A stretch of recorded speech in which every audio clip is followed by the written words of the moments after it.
المؤمن للمؤمن كالبنيان يشد بعضه بعضا صدق الله العظيم وبلغنا رسوله النبي الكريم ونحن على ذلك لمن الشاهدين والشاكرين والذاكرين والحمد لله رب العالمين.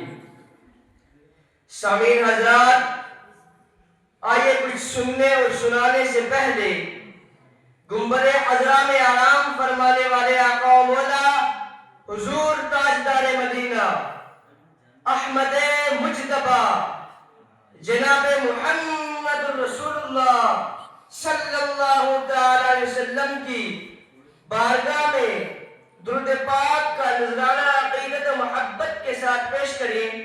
پڑھیے بآواز بلند، اللہم صلی علی سیدنا محمد وعلى آل سيدنا محمد واصحاب سيدنا محمد وبارك وسلم عليه.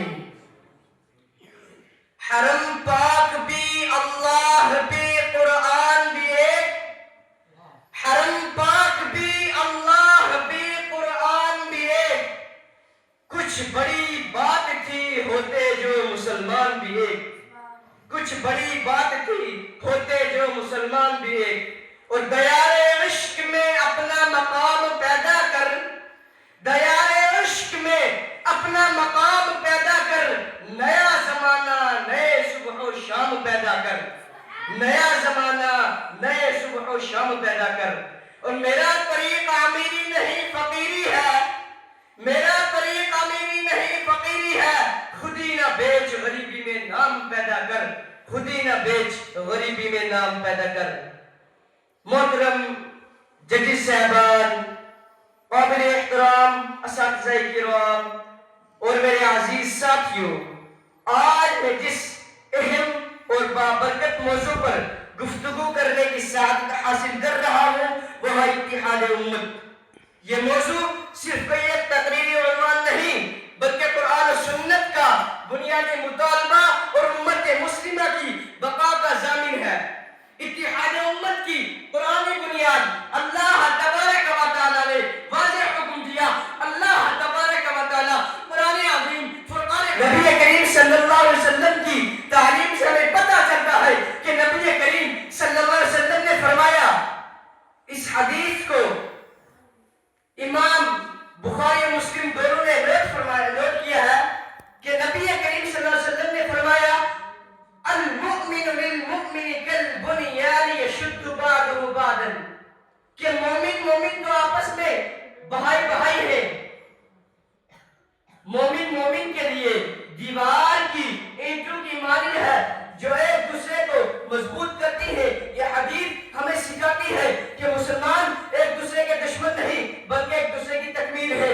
جب مہاجرین اور انصار متحد ہوئے، قبائل کی عصبیت ختم ہوئی، نسل رنگ اور زبان کی دیواریں ٹوٹی تو ایک کمزور قوم دنیا کی قیادت پر فائز ہوئی. اور جب فرقہ واحد بڑی، ایک دوسرے کی تکفیر کی گئی، معمولی اختلاف کو دشمنی بنایا گیا تو امت کمزور ہوتی چلی گئی، جس کا خمیزہ آج پوری دنیا میں دگنا پڑ رہا ہے. حضرات، اختلاف اور تفرقہ میں کیا فرق ہے؟ یاد رکھیں، اختلاف رائے علمی اور فکری ہے جبکہ تفرقہ شیطانی اور تباہکن ہے. ائمہ اربعہ کے درمیان اختلاف ضرور تھا مگر دلوں میں احترام اور امت میں اتحاد تھا. اتحاد امت کے عملی اصولوں میں ذات باری تعالیٰ کے بعد ذات مصطفیٰ صلی اللہ علیہ وسلم ہے. ہم سب ذات مصطفیٰ صلی اللہ علیہ وسلم پر جمع ہو سکتے ہیں، ہم سب ذات مصطفیٰ صلی اللہ علیہ وسلم پر اکٹھے ہو سکتے ہیں، مگر ہمیں اتحاد کے لیے قرآن و سنت کو مرکز بنانا ہوگا، مسلمان کو مسلمان سمجھنا ہوگا، تکفیر سب و شتم سے اجتناب کرنا ہوگا، مشترک دشمن کے مقابلے میں یکجہتی قوت ایمانی کو فروغ دینا ہوگا. حضرات، نہ یہ کہ نعرہ ہم اتحاد کا لگائے اور قوم مسلم کو مشرک اور بدعتی بھی کہے. نعرہ اتحاد کا ہو اور امت کی اکثریت کو قبر کو جواب بھی کہے. نعرہ اتحاد کا ہو اور پس پردہ کسی ایک فرقے کی پشت پناہی کرے.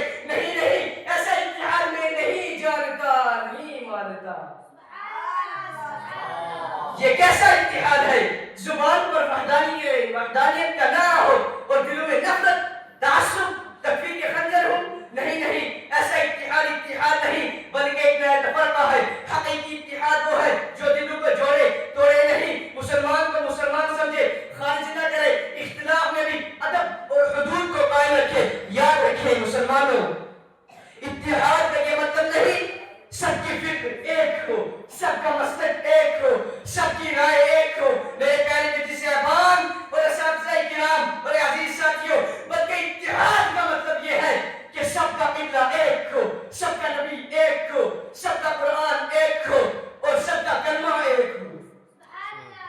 حضرات رسول اکرم صلی اللہ علیہ وسلم نے ارشاد فرمایا سباب المسلم فسوق وقتالہ کفر، رواہ بخاری مسلم، کہ مسلمان کو گالی دینا فسق ہے اور اس سے لڑنا کفر کے قریب لے جاتا ہے.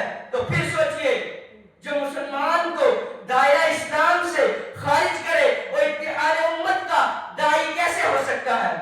میرے پیارے جدی صاحبان، آج امت مسلمہ جن مصیبتوں میں گری ہوئی ہے اس کی سب سے بڑی وجہ باہمی نفرت، ایک دوسرے پر الزام اور فرقہ وارانہ تعصب.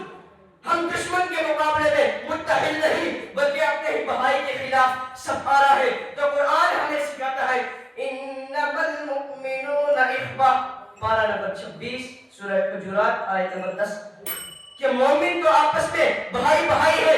بھائی اختلاف کر سکتا ہے مگر بھائی بھائی کو مٹا نہیں دیتا. حضرات آج ضرورت ہمیں اس بات کی ہے کہ ہم نبروں کو نفرت سے پاک کریں، سوشل میڈیا کو آگ سے بچائیں اور دلوں میں رسول اللہ صلی اللہ علیہ وسلم کی سچی محبت کو مرکز بنائیں. کیونکہ جس دل میں میرے مصطفیٰ صلی اللہ علیہ وسلم کی سچی محبت ہو وہ دل کبھی بھی کسی امت ایسی نفرت نہیں کر سکتا. بولے سبحان اللہ. آئے ہم عہد کر لیں، اختلاف کریں گے مگر دشمنی نہیں، تنقید کریں گے مگر تکفیر نہیں، دعوت دیں گے مگر نفرت نہیں. اللہ تبارک و تعالیٰ سے دعا ہے کہ اللہ تبارک و تعالیٰ ہمیں سچی بصیرت کا اقتدار کرنے کی راہ اور حقیقی اتحاد امت کی توفیق عطا فرمائے. توبوا الی اللہ استغفر اللہ ربی من کل ذنب وما علینا الا البلاغ. السلام علیکم ورحمۃ اللہ وبرکاتہ.